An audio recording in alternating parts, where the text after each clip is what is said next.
નમસ્કાર, હું આદર્શ છું. વેલકમ ટુ આદર્શ એજ્યુકેશન સોસાયટી. कक्षा 9 विषय हिंदी पाठ 4 कर्ण का जीवन दर्शन। इसके लिए कवि है रामधारी सिंह दिनकर। रामधारी सिंह दिनकर जी का जन्म ईस्वी सन 1908 और निधन ईस्वी सन 1974 में हुआ। हिंदी के सुप्रसिद्ध कवि रामधारी सिंह दिनकर का जन्म बिहार के मुंगेर जिले के सिमरिया नामक गांव में एक किसान परिवार में हुआ था। उन्होंने प्रारंभिक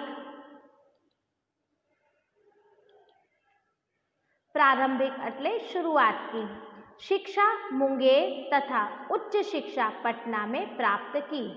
पटना विश्वविद्यालय से स्नातक की उपाधि प्राप्त करके कुछ समय तक अध्यापन कार्य किया। दिनकर जी सीतामढ़ी में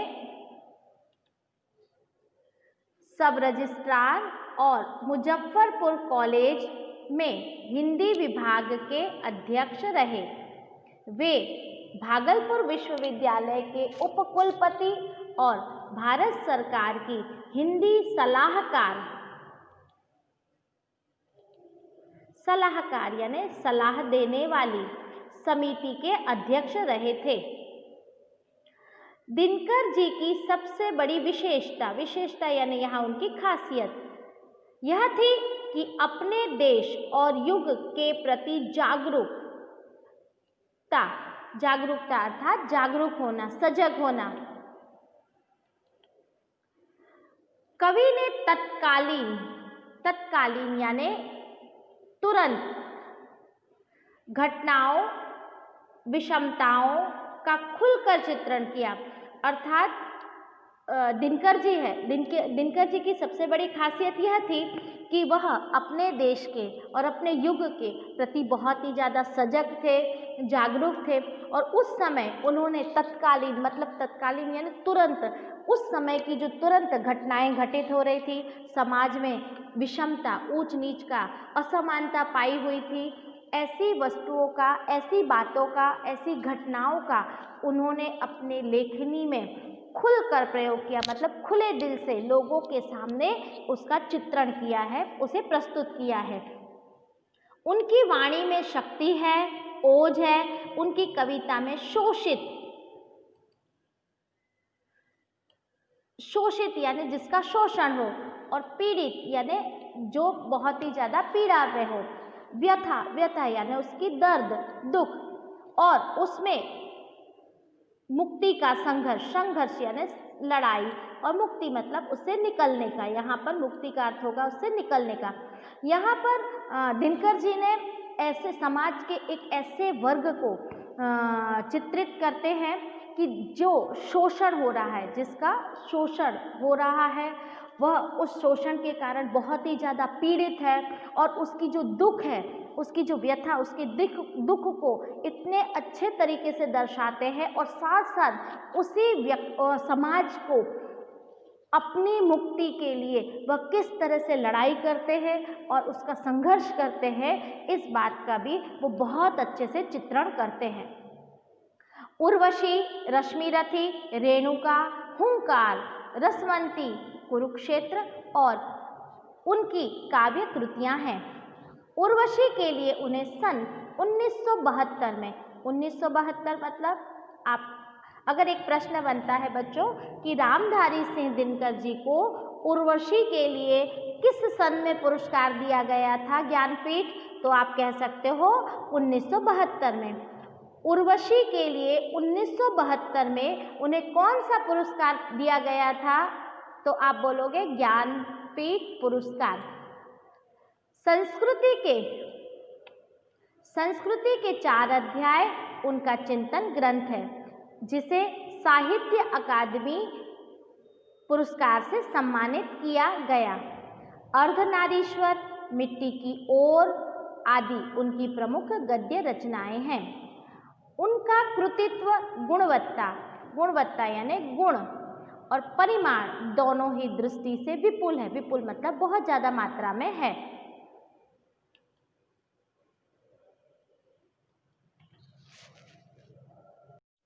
प्रस्तुत खंड काव्यांश। खंड काव्यांश बच्चों, खंड काव्यांश, काव्य के दो प्रकार कह सकते हैं आप, एक है महाकाव्य और दूसरा है खंड काव्य। खंड काव्य का अर्थ होता है इसके अंदर मानव के किसी एक ही पक्ष का चित्रण किया जाता है।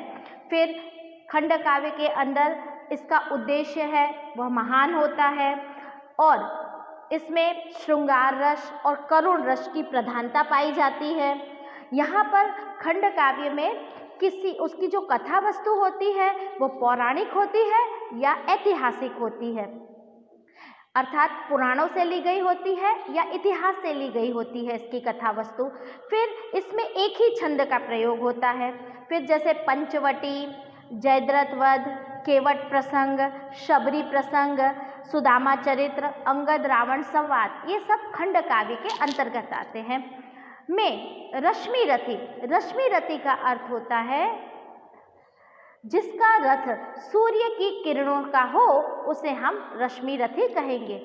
महारथी कर्ण के करुण किंतु भव्य जीवन की मीमांसा यानी इच्छा करने वाला खंड काव्य है। सारे अन्यायों को सहकर कर्ण जन्मजात यानी जन्म से महानता पर पुरुषार्थ जन्य महानता की विजय चाहता है। यहाँ पर कर्ण ने जो यह बताया गया है इस खंड काव्य के अंतर्गत कि कर्ण है वह जन्म से ही अनेक अन्यायों को सहन कर रहा है। उसका मानना है कि कोई भी मनुष्य जन्म से या किसी उच्च कुल में जन्म लेने से महान नहीं हो जाता है, बल्कि अपने पुरुषार्थ के द्वारा, अपने कर्म के द्वारा ही वह संसार में अपनी महानता सिद्ध करता है और वह विजय प्राप्त करता है। यहाँ पर कर्ण के बारे में बच्चों आपको पता ही होगा कि कर्ण है वह कुंती का पुत्र था और उसे कर्ण को सूर्य पुत्र भी कहा जाता है। परंतु कुंती के द्वारा विवाह के पहले कर्ण का जन्म हो गया था और वह मंत्र पुत्र है।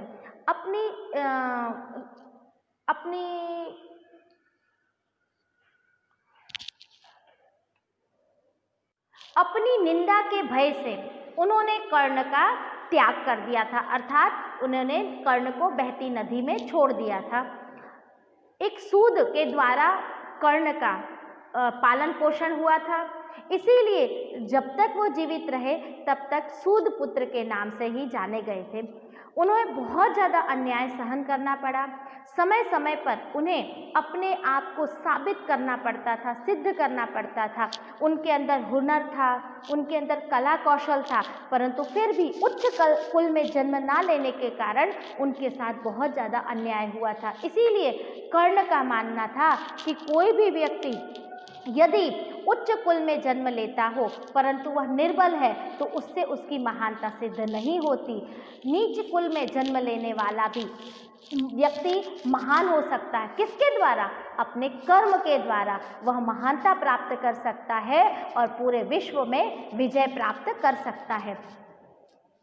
अंत में जब पांडव श्रेष्ठ के रूप में सब कुछ प्राप्त करने का प्रलोभन, यहाँ पर प्रलोभन का अर्थ होता है लालच, सामने आता है तब भी वह अविचलित होना मतलब न डिगना, अपने पथ पर अविचल खड़े रहना। और जिसने आज तक साथ दिया है उस मित्र को किसी भी मोल यानी कीमत पर छोड़ना नहीं चाहता। कृष्ण कर्ण को पांडव के पक्ष में लेने आने के लिए उससे मिलते हैं। उस कथा प्रसंग से प्रस्तुत काव्यांश लिया गया है। यहाँ पर महाभारत युद्ध की तैयारी हो चुकी थी।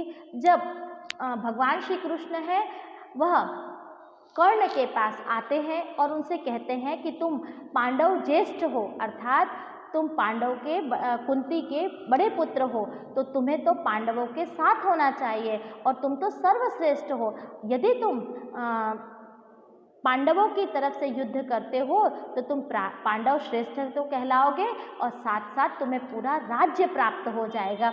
जब श्री कृष्ण के द्वारा उन्हें यह लालच दिया गया तब भी कर्ण है बिल्कुल भी अपने विचारों से डिगे नहीं, क्योंकि उनका मानना था कि जिस समय उन्हें मित्र की आवश्यकता थी उस समय दुर्योधन ने उनका साथ दिया था। कब? जब उनका अपमान हो रहा था। उन्हें अंगद राज का राजा बनाकर उन्होंने अपनी मित्रता को निभाया था और ऐसे मित्र को वह किसी भी मोल यानी किसी भी कीमत पर छोड़ने के लिए तैयार नहीं थे।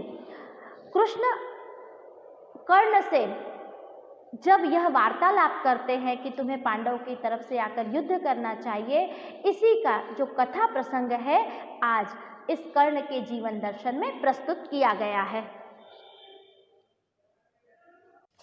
आइए बच्चों, हम अब कविता को पढ़ते हैं, उसके शब्दार्थ देखेंगे और उसके बाद उसका भावार्थ करेंगे। वैभव विलास की चाह नहीं, अपनी कोई परवाह नहीं, बस यही चाहता हूँ केवल, दान की देव सरिता निर्मल, करतल से झरती रहे सदा, निर्धन को भरती रहे सदा। यहाँ पर वैभव का अर्थ होता है धन दौलत रुपया पैसा। विलास यानी सुख के उपयोग की जो वस्तु है उसे विलास। चाह मतलब इच्छा। परवाह करना यानी अपनी चिंता करना, फिक्र करना। फिर दान यानी किसी को अपने द्वारा कुछ देना। फिर सरिता, सरिता यानी नदी। और निर्मल यानी पवित्र। करतल, करतल यानी हथेली। झरती रहे मतलब हमेशा बहती रहे। सदा यानी हमेशा। निर्धन, निर्धन यानी गरीब। और भरती रहे मतलब हमेशा निर्धन के पास जाती रहे। सदा मतलब हमेशा। यहाँ पर कर्ण श्री कृष्ण से कहना चाहते हैं कि उसे धन दौलत, वैभव विलास यानी धन दौलत और जो संसार के द्वारा या संसार के लोग जिस चीज़ों का उपयोग करते हैं, उपभोग करते हैं, ऐसी किसी भी प्रकार की उसकी इच्छा नहीं है। यहाँ तक कि उसे अपने जीवन की भी कोई फिक्र नहीं है, चिंता नहीं है। वह तो बस यही चाहता है, उसकी इच्छा तो केवल इतनी ही है कि उसके हाथों में से अर्थात उसके हाथ में से दान रूपी सरिता यानी दान की नदी, पवित्र नदी हमेशा बहती रहे। किससे? उसके हथेलियों से झरती रहे अर्थात उसकी हथेलियों से निरंतर दान रूपी पवित्र सरिता बहती रहे, ताकि निर्धन अर्थात जो गरीब है उन्हें मिले और वह व्यक्ति सुखी हो जाए। यह कर्ण का कहना है। आगे की कविता को हम पार्ट 2 में कंटिन्यू करेंगे। Thank you for joining us.